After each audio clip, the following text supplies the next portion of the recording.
My സ്നേഹാവസ് ആണ്. എപ്പോഴും നമ്മുടെ എക്സാമിന് ചോദിക്കുന്ന ഒരു ടൈപ്പ് ഓഫ് ക്വസ്റ്റ്യൻ ആണ് വാക്യ വിസ്താർ കരെ എന്ന് പറയുന്നത്. നിങ്ങൾ 9ാം ക്ലാസ്സിലൊക്കെ ഇത് പഠിച്ചിട്ടുള്ളതാണ്. വാക്യ വിസ്താർ കരെ എന്ന് വെച്ചാൽ ഒരു വാക്യം അങ്ങ് തരും, അതിനങ്ങ് വലുതാക്കി എഴുതുക അല്ലെ. ഫോർ എക്സാമ്പിൾ നമ്മൾ പറയുകയാണെങ്കിൽ ഇപ്പോൾ ശാലിനി എന്ന് പറഞ്ഞൊരു വാക്ക് തന്നിട്ടുണ്ടെങ്കിൽ നമ്മൾ എങ്ങനെ ചേർത്ത് കൊടുക്കും? ശാലിനി ഉണ്ണികൃഷ്ണൻ. പിന്നെ അടുത്ത വരിയിൽ നമ്മൾ എന്ത് എഴുതും? ശാലിനി ഉണ്ണികൃഷ്ണൻ ഫ്രം തിരുവനന്തപുരം. അങ്ങനെ എന്ത് ചെയ്യണം? നമ്മളിങ്ങനെ കൂട്ടി എഴുതുന്നതിനാണ് എന്ത് പറയുന്നത്? നമ്മുടെ വാക്യ വിസ്താർ കരെ എന്ന് പറയുന്നത്. അപ്പൊ ഇവിടെ ഒരു എക്സാമ്പിൾ തന്നിട്ടുണ്ട് കേട്ടോ, നോക്കിക്കേ. ആദ്മി ധംകി ദേത്താ ഹേ. ആദ്മി ഭീഷണിപ്പെടുത്തുന്നു, മനുഷ്യൻ എന്ത് ചെയ്യാണ്? ഭീഷണിപ്പെടുത്തുന്നു എന്നുള്ളതാണ് തന്നിട്ടുള്ള സെന്റൻസ്. സ്വന്തമായിട്ട് മക്കൾ ചേർത്ത് എഴുതേണ്ട ആവശ്യമുണ്ടോ? ഇല്ല. നമുക്ക് നമ്മുടെ ക്വസ്റ്റ്യൻ പേപ്പറിൽ തന്നെ എന്ത് തന്നിട്ടുണ്ടാവും? 3 ഹിന്റുകൾ തന്നിട്ടുണ്ട്. ഈ 3 വാക്കുകൾ ഇങ്ങനെ ചേർത്തെടുത്തിട്ട് വേണം നിങ്ങൾ എന്ത് ചെയ്യാൻ വേണ്ടിയിട്ട്? ഈ വാക്യങ്ങൾ സെന്റൻസ് പൂർത്തിയാക്കാൻ വേണ്ടിയിട്ട്. അപ്പം ആദ്യം ഇങ്ങനെ ഒരു ക്വസ്റ്റ്യൻ വന്നാൽ ചെയ്യേണ്ട കാര്യം എന്ന് പറയുന്നത് മലയാളം അർത്ഥം മനസ്സിലാക്കാൻ വേണ്ടി ശ്രമിക്കുക എന്നുള്ളതാണ്. ഇതിന്റെ അർത്ഥം നമുക്ക് കിട്ടിയ എന്താണ്? മനുഷ്യൻ ഭീഷണിപ്പെടുത്താൻ ശ്രമിക്കുന്നു എന്നുള്ളതാണ് അല്ലെ. ഓക്കെ, ഭീഷണിപ്പെടുത്തുന്നു. ചാബൂക്സെ എന്ന് വെച്ചാൽ എന്താണ്? ചാട്ടവാറ് കൊണ്ട് എന്നുള്ള അർത്ഥമാണ്.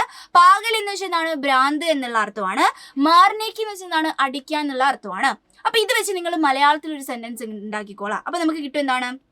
നമ്മുടെ മനുഷ്യൻ ഭീഷണിപ്പെടുത്തുന്നു, മനുഷ്യൻ ചാട്ടവാറ് കൊണ്ട് ഭീഷണിപ്പെടുത്തുന്നു, ഭ്രാന്തായ മനുഷ്യൻ ചാട്ടവാറ് കൊണ്ട് ഭീഷണിപ്പെടുത്തുന്നു, ഭ്രാന്തായ മനുഷ്യൻ അടിക്കുമെന്നുള്ള ഭീഷണിപ്പെടുത്തുന്നു അല്ലെ. എന്താണ്? ചാട്ടവാറ് കൊണ്ട് അടിക്കുമെന്ന് ഭീഷണിപ്പെടുത്തുന്നു. അങ്ങനെ നമ്മൾ മലയാളത്തിൽ കറക്റ്റ് ഗ്രാമറുള്ള ഒരു സെന്റൻസ് കിട്ടില്ലേ? അത് തന്നെയായിരിക്കും ഏകദേശം എന്തിലും വരിക?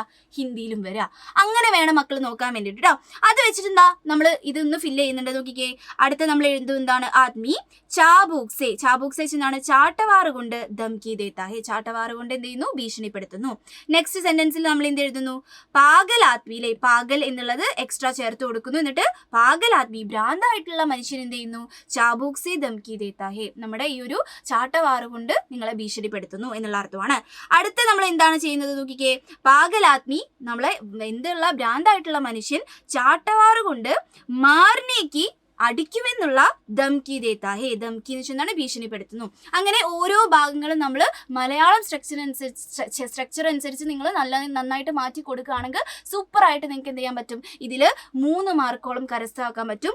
3 മാർക്കിനും 2 മാർക്കിനും ഇത് ചോദിച്ച് കണ്ടിട്ടുണ്ട്. ഈ ഒരു ക്വസ്റ്റ്യൻ വന്നിട്ടുണ്ടെങ്കിൽ എൻ്റെ മക്കൾ മാർക്ക് കളയാൻ പാടില്ല. ഇനിയിപ്പോൾ അഥവാ ഒന്നും അറിയില്ലെങ്കിൽ എന്തെങ്കിലുമൊക്കെ എഴുതി വെച്ചാലും കുറച്ചെങ്കിലും മാർക്ക് നമുക്ക് കിട്ടും. അപ്പോൾ നാളത്തെ എക്സാം നന്നായിട്ട് എഴുതിക്കോളാം. ചാച്ചാ, ബൈ ബൈ.